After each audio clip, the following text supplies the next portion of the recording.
Like a lot of teachers, I always talk about the beginning of my teaching career, which started at about age 7, when I taught my dolls and my stuffed animals in my bedroom. And if you walk into a room of teachers and ask for a show of hands of how many people did that, you'd be surprised at how many go up. What does everyone need from a school experience? I think to be seen as unique.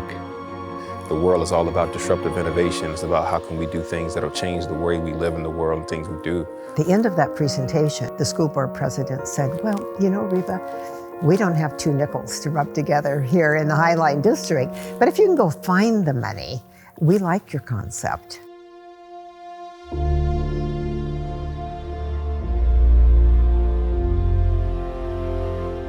My name is Reba Gilman, and my involvement with Aviation High School was that I was fortunate enough to be the founding principal. Part of our hope was that locating in the heart of aviation, that there would leave no doubt in anybody's mind as they drove down Marginal Way or looked from I-5, that school speaks aviation. Our principal at the time, Reba, kind of looked for teachers who had done something else. Because if you weren't a lifelong teacher, you had come from another industry, especially aviation from her perspective. But if you'd done something else, you could bring experience into the classroom that a lifelong or a full career teacher might not have had. If students get excited about something, they'll do whatever it takes to get into that industry, get that first job. So I knew there was a lot of magic in that. What I also knew was sometimes students realized too late that they needed the academics to go with it. So I really saw the need to make sure that kids were both academically and technically prepared. And that was when we developed a concept that we thought we would do that. And we explored a lot of different ideas, but we wanted students to learn in a context. And aviation just happened to be the one that we landed on. And mainly because as we were grappling with what we could do to increase math and science, and because we were at an all-time low within the Highline District, we were in the lower quartile in the state in student assessment. So I remember one of our strategic planning team members said, well, the definition of aviation is really science, technology, engineering, math. And I thought, wow. And if kids can learn in this context, you can change that picture for them. And what I love the most is it's a small enough environment where students get to know each other and it's like a family. Yet the students are all unique and in their own special ways. When you have a relationship with your students, things will flow naturally for you. We'll think about all the social emotional, we'll think about how you care, and the student also will know that you care about them as well. One of Reba's things she really taught me was if you really care about something, you expect it and you inspect it. If you think you have something new that works for your community, go for it. Things have changed tremendously. We don't do school the same way we used to do it 50 years ago, 60 years ago. Classrooms don't look the same anymore. Kids are not necessarily in rows, they're in groups. They're working collaboratively together. They're having opportunities to interact with not only their peers, but also adults in the community to do projects, to do learning. So I think place-based learning, I think community-based learning, I think when you think about equity at its core, that's what schools really look like now, giving access to each and every individual student and elevating their strengths as well while you're doing that. A project allows you to fail and then come back and try again. And so, for example, when you asked about our robotics team, we have several subsystems that have to be built on the robot. All right, I can ask my kids, can we come up with 3 different ways of getting that ball inside of the robot, right? Let's try to build them as quickly as we can because we got 8 weeks to get this right. Let's find out which ones aren't going to work now so that we can figure out which one shows promise, then we can then design it better and refine it. And in the context of building the robot, the kids know that their designs aren't going to work. And it's okay. And they're excited to actually build it to see if it's going to fail, to see if they have to come up with something new. So I don't want to say that they're looking forward to failure, but they know it's an option and they know they're not going to get punished for it. And so they are excited to just get going and try it out and then fix it and to make it better. The vision for Maritime High School is equity-driven, student-centered, maritime-focused. And it's in that order for a reason. I myself consider myself a equity-driven leader. So every decision that I make, everything that I do in terms of building the culture at our school is through the lens of equity. I believe that in order for us to be able to create a school that's going to have access for all students, we have to think about those who are who are the furthest away from education, and how do we bring them closer to it. Well, sometimes big picture generally is, I think, misperceived as, oh, that's a great option for kids who are disengaged from school. We think it's a great option for everyone because we're trying to make it about you. But it can be a real trajectory changer for kids who have lost hope in that school is a place for them. So I think that's part of it. We also really embrace exploring identity. So I think for students of color, that can be either a relief that someone's not trying to make them fit into a view of education that doesn't respect and value where they came from. And also just assignments like the Who Am I project in 9th grade and the requirement of a 75-page autobiography to graduate. Like there are these pieces of identity exploration and family engagement kind of built into how we do school. And then also with the high school, 2 days a week you're in an internship. So that broadens the possibilities to find mentors that you really connect with. Like we're trying to be facilitators at the school, not the providers of everything. And so we get that you need to be exposed to lots more people who are really gonna be a great influence in your life. But my favorite one was when we spoke to astronauts on the International Space Station. Those people are very accomplished and intelligent and have done amazing things to get where they are, but they are people who attained that, and I think it's really important for students to see that up close. Another example of an opportunity my students have is they're building a solar car for, they've been doing that for quite a few years and racing it, and they win a lot. And so that's the kind of thing that even now I know they're doing it and I can't believe it. So those kinds of projects where you really are doing a real world cool activity that you can see the results of instead of it being a word problem. I think what's particularly interesting is when one of my robotics kids or sometimes even a kid I've never seen before will come to me and say, I've got this project in my lit class that I have to illustrate some aspect of the novel or the book or a character, and they want to build something to help illustrate that aspect, right? And so their humanities teacher doesn't know how to help them, but they told them to come talk to me, and we then find a way of like, what is it? How do you want to refine the idea so that they can, as part of their presentation, have something physical to help explain what their thinking is.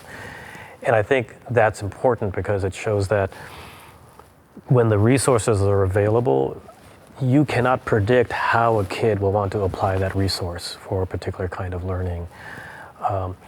And at the same time, how important it is that it's not just me as a science teacher or a shop teacher, but as any teacher in the building understands what are the kinds of resources that are available to the kids, and how can those kids learn how to use those resources? Because you don't know then, the kids will always surprise you with how they want to apply a resource in the school for a particular learning goal that you as a teacher would never have come up with.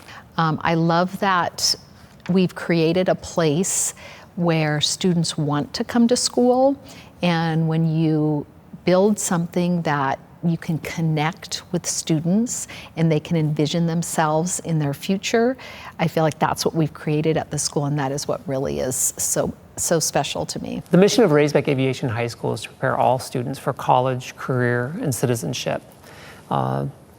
using a personalized, relevant, and rigorous curriculum in the context of aviation and aerospace.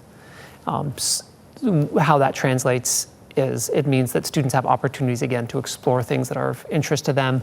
It means that the work that they're doing is obviously applicable to the walls outside of the classroom. And it means that they build those connections both with each other and with industry professionals, and they can see themselves doing the kind of work that they want. Some of those students end up going into aviation and aerospace, others go into different fields. When aviation first started, we were, I think, very lucky to be in Highline School District because they were looking for alternative models. They knew what they had been done in the past was not successful, was not being as successful as they wanted it to be.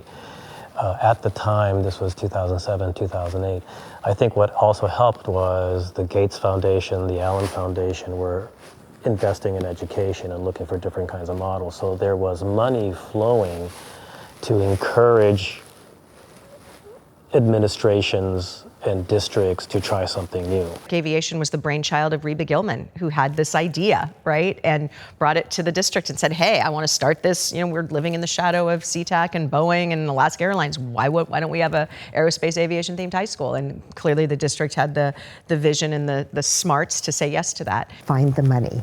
And lo and behold, we did find the money through applying for a Bill and Melinda Gates Foundation.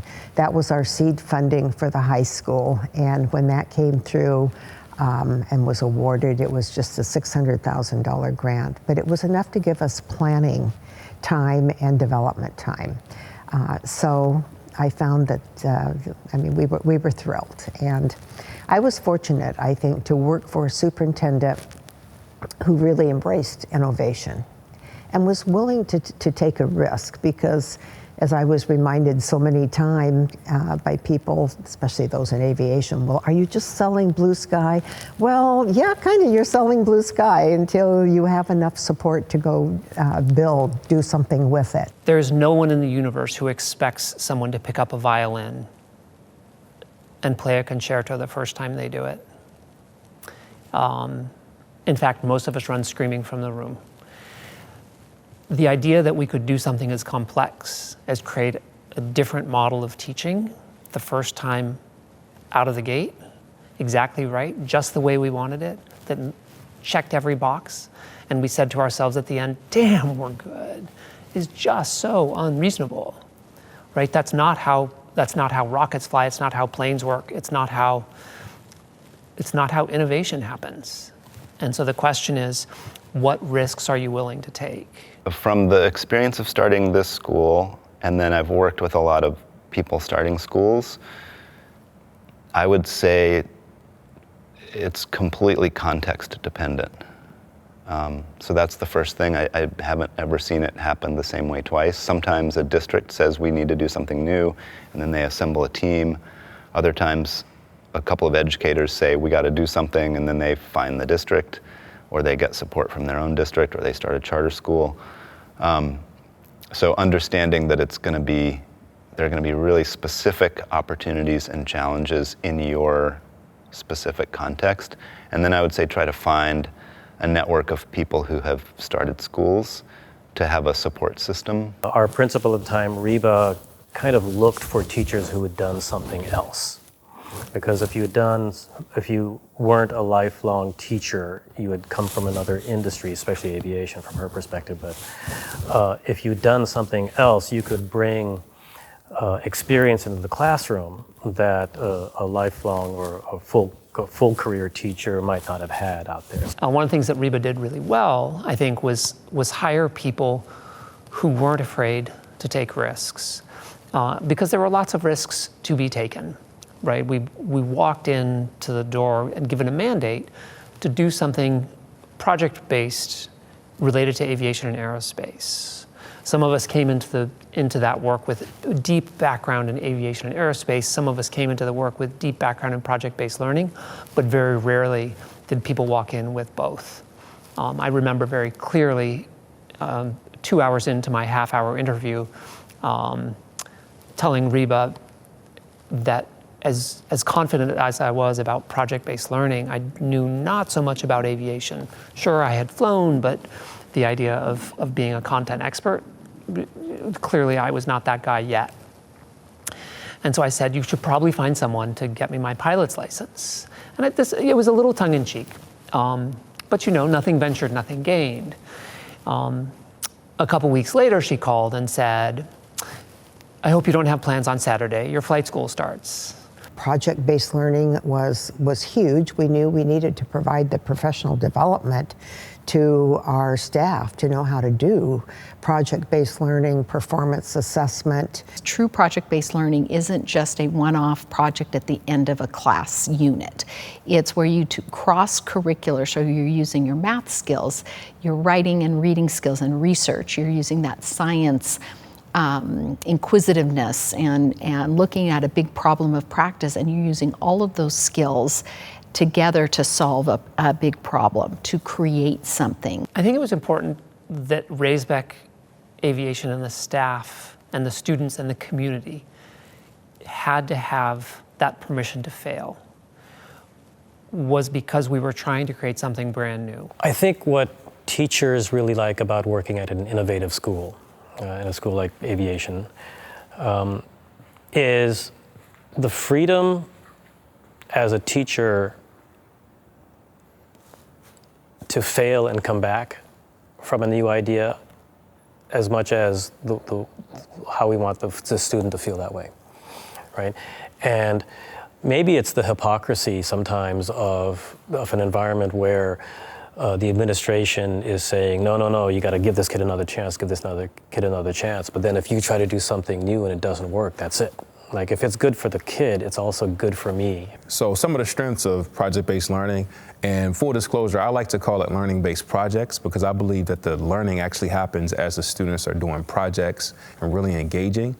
I think some of the strengths in project-based learning is that it doesn't relegate a student to just one particular course, one particular class, one particular day. So with credits, we don't use them at all, which I don't think I can overemphasize the value of that for so many reasons. Like, I sort of believe that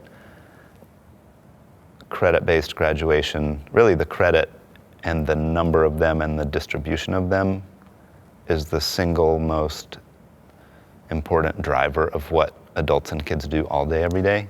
Because the whole day is structured around, you need this many of them, the whole 4-year sequence, you have to have this many of this many of that. It literally defines everything. So I think that whole thing is problematic for lots of reasons. One of the things it means is that every graduate is apparently supposed to be 4 parts language arts, 3.5 mathematics. Like, there's the sameness to it that's really problematic. And it also, it kind of assumes and predefines the purpose of everything we're doing. So no one at the school has to get together and really say, what are we doing this for? And what does that mean we should be about all day, every day? It's, oh, well, what do you mean? We got to help kids graduate. So it's kind of preset. If you take that away, one exciting thing is it forces a conversation about, well, what should be the basis of graduation? Like, that's kind of a big, important conversation. So that option does exist in Washington, and we took it in 2008. So we have a set of competencies.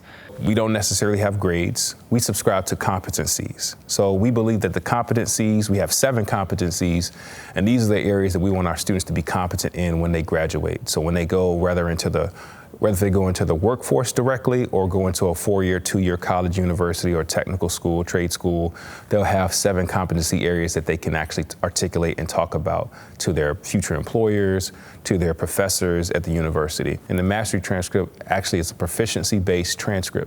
So students actually get to submit their artifacts, their evidence that proves that, hey, I've mastered this. This is my way of showing my grade, per se. So that's what's really fascinating about it to me, because kids really get to own their learning. They really get to tell their full story about their learning. And it's just exciting to be able to say that we're moving from information economy to innovation economy, right? So really being disruptive there. And another reason why I'm really passionate about using competency-based learning or using the mastery transcripts specifically is because when we think about the grading system, the school systems weren't started for people who look like me. They weren't started for folks of color, right? Actually, the school systems were started in a way to build systems of oppression, institutionalize racism, and really segregate people from each other, right? So we can't rely on that former way of thinking, the former way of how school systems were started in order to really do 21st century skills. So what I really appreciate about mastery transcript and competency-based learning is that it demystifies all that. It deconstructs all that. What does a B mean? What does an A mean? You can't really articulate that, right? But you can articulate, hey, I've mastered this competency. I've mastered wellness. I've mastered social reasoning. I've mastered mathematical thinking and reasoning. I've mastered design thinking, right? You're able to submit artifacts and mastery on that. Rather than reducing the kid to a letter or a number, we're really giving them an opportunity to share their full entire story of their learning. So when we're talking about no credits, no grades, a lot of the time people go right to, well, college isn't going to happen. Colleges are completely fine dealing with a very different way of communicating about learning. They often appreciate it a lot. So if you reach out to them and make those connections, that can be really helpful. When we get rid of credit-based graduation, we can design graduation around being ready to leave high school. So a huge part of the senior year is post-high school planning. And there's, I think, a relatively to what most kids experience, immense amount of support for that. So as of this is a little bit dated, like it's gone up, but we have only 27 seniors, and it was something like 111 applications submitted, 67 acceptances, and they were at like $1.3 million in scholarships. And then we found out about like an Act 6 scholarship recipient right after that. So I think it's closer to $2 million now. So the credit thing is a non-issue with colleges, I think. I mean, it's not a non-issue in that you can't toss credits and not do anything else. But you can certainly toss credits and proceed with confidence that it's not going to be a barrier. Pretty early in our school's history, drawing on what we'd learned from another big picture school, we invited the admissions directors from all of Washington's four-year colleges to come to our campus. And this was also strategic. We didn't do anything until we had a panel of students present to them about their project work, which right away the college people were like, this is amazing. Like, and you could see them kind of like recruiting sort of the kids. After that, we got them into small groups and we asked them to respond to the question, apart from what your website says, what do kids really need to be successful at your school? Like, what are the skills and attributes a kid needs to be successful here? And there was a little bit of academic content in there, but a lot of what we would call like non-cognitive competencies, like can you navigate systems, can you realize that you need help and ask for it, can you interact with adults, all this stuff that we felt like we were doing really well. And then we asked them to think about when students don't make it at your school, what is it that causes them to not make it? And so we got all that stuff together, and then we said, which we thought was pretty true, we think we're trying to design school around those things. We're not using grades or credits. Help us talk to you about this communication piece. And so we kind of co-designed with them a competency-based transcript. So I think it's really important for schools to be designed around knowing students well, and I actually feel like our traditional systems are, I use the word abusive. I think they're harmful to kids and adults. Most adults I know who got into education did that because they really care about students. If you're working in a traditional high school, you might see 120 students a week, all of whom have a need to connect with you. And if you got into education for the right reasons, you have a real want to connect with them, and it's structurally not possible to do that on the level that you want to do it. And I will say, the things that kids talk about, other than building a solar car and talking to astronauts, is fun they have at at advisory competitions and at dances, and when someone noticed them and when they felt supported to be who they were. And I'm obviously a counselor, I'm obviously biased toward this, but I think when students feel safe to try things and not always succeed the first time. I think a lot of students come into our school afraid to do that because we get a lot of very dedicated students, and the first thing we have to do is build trust so that they aren't not going to the board like I did. I didn't want to be on a team because I didn't want to get it wrong. And so you have to teach those skills explicitly and make students feel safe and make students trust you before they will innovate. And they need to have at least one adult in their school who knows them, truly knows them by name, strength, and need, and cares when they show up or not, finds out when they don't show up why. And it doesn't take a ton, but there needs to be one. And when I meet with groups of students, which I try to do often, I will always say, do you have at least one adult in your school who you know, who knows you, whom you trust, whom you can go to if you need help? And if I don't see hands go up, we've got a problem. And I want to be clear, when I say we've got a problem, it's not that anyone's in trouble, right? But it's that we need to go have a conversation about what are some systems that we can put in place in that school so that every child is connected to an adult. I really feel that adolescents need educators to do a couple of things. Number one, understand where they're at. Remembering ourselves, what it was like to be 14, 15, 16 years old with that whole future ahead of you. Do that, seek to understand what is going on in the world today. It's much different for some generations that didn't grow up with social media and phones and technology. So sometimes we have to take a step back and put ourselves in their shoes and really understand where they are. And then from there, really help open their eyes of the possibilities that are ahead of them. Be the gentle demander, the warm demander of, I'm going to hold you to high expectations. You've got this. You can do this, and then show them those possibilities. We have a pretty amazing staff at Raisbeck Aviation High School, actually a phenomenal staff. And I think probably one of the best things they love about working at Raisbeck Aviation High School are the students. My robotics students are just horrified that I said, yeah, I'm taking your robot apart next year. It's like, what do you mean you're going to take it apart? It's like, no, I can't have 10 robots with $100,000 of invested money just sitting there when I can be reusing parts for the next kid. And so, it's wonderful that they're so emotionally attached to that because they invested so much of their time and energy and learning and understanding that I'm glad that they have this shocked response. They still have to get over it, but but it just shows that they're engaged. And then our students who are enamored with science, they're creating projects for Science Olympiad competition.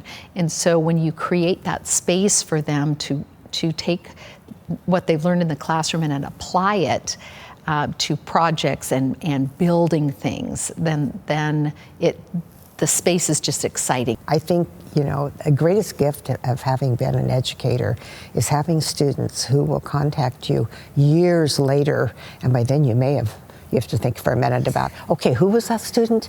But then they tell you what they're doing and what an impact that their education had on them. And as you know, this year we launched our Maritime High School, modeled much after Raisbeck Aviation, but clearly with a maritime theme. And I think it's about providing as wide array of options for students as we can, because we know every student's an individual and they all learn differently. Where do you start for a school like Maritime, or where you start just in general when you're opening a brand new school? You have to start with the vision, right? I think, having a vision for the school, what do you desire for it to be? What do you desire for it to accomplish? And then you'll be able to get folks to come in line with you and fall in place and be able to support you. I think had we not had the vision for Maritime, I know there was a dearth in the maritime industry. A lot of people talk about what's called a silver tsunami. So there's a lot of folks who've been in the maritime industry, whether it be legacy, whether it be a friend of a family, or just having information about the maritime industry. And now they've been in there 25, 30 plus years, and now things are starting to transition, they're starting to retire out. And so there's opportunities that are there that some kids may not know exist. So being student-centered is really at the core of what we do at our school in terms of our culture, ensuring that we're being very highly relational, highly connected with our students, and having some sort of trusted adult and individual that they can actually reach out to and share information with. And then last but not least, maritime focus, right? Can't have a maritime high school without having that maritime focus piece. And I always tell people that the great community partners that we're connected to really put the blue in maritime. And what I mean by that is your Northwest Maritime Center out in Port Townsend. They really are providing those educational experiences that are powerful for our students, those enriching, those hands-on, hearts-on, and minds-on experiences that students actually need to feel connected to the maritime industry. Your Port of Seattle, that's really contributing in a way to help our students really know and understand what the workforce development can look like in the future. DRCC, Duwamish River Community Coalition, another organization that's really dedicated to environmental justice and how do we think about water quality and water conservation. So these are just three of the organizations, the top three, or the powerful three, or what I like to call the core four, because Highline Public Schools is in there as well, that really allow for Maritime High School to have this vision of being a school that's equity-driven, student-centered, and maritime focused. The way that funding works at Maritime High School, so we are a public school, so we do have public allocations from the federal and the state government, but we also are privately funded as well. And what's helpful is that to have strong partnerships that contribute from a charitable donation arm. I always tell people that our partners are not only put the blue in maritime, they also put the green in maritime as well. So as a school, we have the bare FTE, we have the BEA, we have the allocations that are given to us by the state. But in order for us to run a program like we run, where we have 2 fieldwork experiences per week, where you have kids really getting out on water, going on vessels, going on boats and kayaks, really being able to have all the transportational needs met to get to these places, you have to fund it up a little bit more. And so our partners really step in really well with the charitable donation arm and doing all the fundraising. More specifically, Northwest Maritime Center is really the powerful partner that we do have that really puts the green in maritime. So if a student wants to go to Maritime High School, we are a lottery-based school. So therefore, there is an application that goes with that. And even right now, we're accepting students. We're accepting a class of 100 next year. And every year, every cohort will be about 100. You don't have to have somebody that's in the maritime industry. You don't have to have letters of recommendation. You just have to have a passion for learning, right? And I tell people all the time that even if you may not necessarily have a passion for maritime, but you might find it. And so our goal is really to foster that learning for you. So we have a young lady who came as a freshman 3 years ago, and she was kind of unsure about, what she wanted to get out of aviation. She just knew that, she was excited to learn, and no knowledge whatsoever about any machinery or tools. She will tell you herself she didn't know the difference between a flathead and a Phillips screwdriver. And 3 years later, she is the president of our solar car team. Speaking to the public about the cars, she can tell you all about engineering, design, and mechanical and electrical. And I mean, just like she has just blossomed. She was just the kind of this shy, ninth grade, didn't know very many people, and she is just rocking it. So as kids are at our school, we have quarterly projects. So one of the projects that our kids are working on right now currently is water conservation and water quality work. So this is something that's really happening in the real world now, right? We think about microplastics. We think about some of the stuff that's in the water that shouldn't be in there. And so kids get an opportunity not only to do research in the sciences and the technologies and the engineering and the mathematics, they also get to do that research and then present that to some of our local legislators here. So it becomes more not only STEM, but also humanities and the point that you're being a good citizen. A really powerful part of our program is also mentoring and internships. And I'd like, just specifically in my role, I think we have a huge opportunity in the career and college access specialist role, or what when I was in high school was called a career counselor, to do a lot of that rather than sort of a traditional model. And Highline's been great about shifting to that, doing the college visits, but also giving students opportunities to to get some pretty powerful internship experiences as well. We're very fortunate enough to have a schedule set up that's flexible. So our goal is to give students at least 2 days out of the week some sort of fieldwork experience, some sort of fieldwork curriculum. That could look like from actually going out to the Duwamish River, doing water quality and concentration work, looking to see what kind of plankton's in the river. Or it could be on site as well, where students currently are working on building and constructing canoes, right, out of scratch. So field work is really about how do you take what you've learned in the school week and apply it to something real life, right? So students have been learning geometry and mathematics, and so they're able to take the information that they learn. They actually currently are using CAD, computer aided design, to design pieces that they have to be able to create the canoes and then actually build them in real life, right? So how do you apply that learning to something real? You make it tangible, right? So fieldwork experience are really about making the learning come alive, in my opinion. So, and we have the flexibility in our schedule to be able to do that for at least 2 days out of the week. Now, I'll be honest, it doesn't always happen twice a week, right? But our goal has always been to give kids more experiences outside the classroom than inside the classroom, because that's where the real learning is actually happening. One of my colleagues is really fond of saying, in response to what does a typical day look like, what does a typical week look like, who's the student? Which I really love, because it helps me remind myself that, oh yeah, that hopefully that's not very similar for two students. But let's just say you're a ways in and you have an internship as a high school student. So Monday, Wednesday, Friday, you would be at school. You're in an advisory pretty much all day.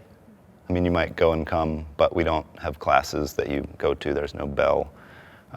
You've been with this advisor for multiple years. You've been with the same 17 or so kids for multiple years. So a ways into the first year, it's like kind of has a family feel, hopefully.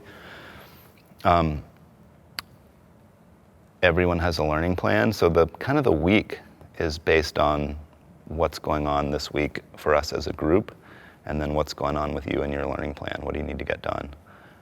There's some group activities, like there might be Socratic discussions, or the advisory might be reading a particular book together. And we also do relatively direct math instruction at the same time, Monday, Wednesday, and Friday.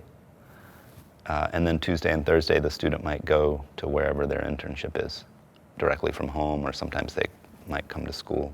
When it comes to education, I'm just passionate about connecting people who need power to those who have power, so that the maritime industry can be powerful, right? I think our kids need that opportunity. They need the opportunity to see themselves in the maritime industry. They also need the opportunity to learn from folks in the maritime industry. You know, could there be another aviation school or school like this, but for the tech industry or the health services industry? And the answer is always absolutely yes. That the model of aviation high school in other districts, other public schools, and create the opportunity for more students. But you're giving more students to pursue something that they're passionate about. I just love working with teenagers. I think their energy, their curiosity, their creativity, they want to step out and be prepared for that next part of life. And I just think they're optimistic. Some of them may not be as confident as you would like them to be, but I think it's just such a wonderful opportunity to get them to that next step. A lot of times we don't give kids enough credit. And what's the best part of teaching is being around the kids and the students, that they just come in with an open mind in a lot of cases. And if those minds are closed, I think it's more because of the environment they came in. But kids love to learn.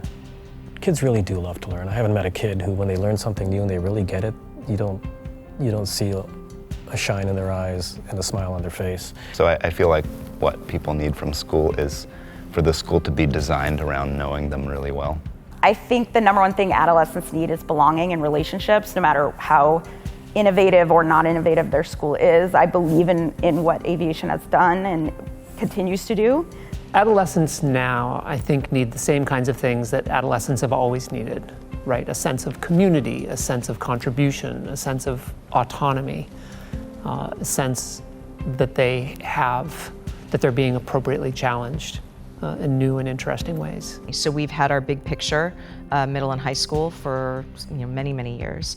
Racebeck Aviation High School, which is a regional magnet school, we've also had for many, many years. And as you know, this year we launched our Maritime High School, modeled much after Racebeck Aviation, but clearly with a maritime theme. And I think it's about providing as wide array of options for students as we can, because we know every student's an individual and they all learn differently.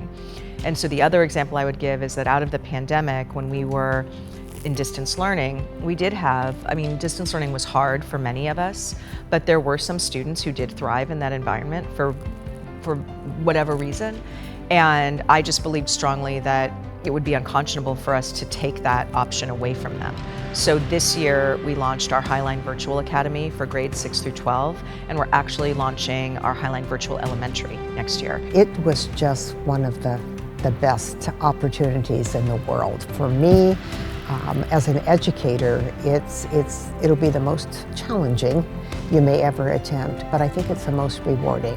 And again, it goes back to those relationships, where kids go, and the friends you make along the way. So it's not just innovation, it's really innovating to meet the needs of our kids.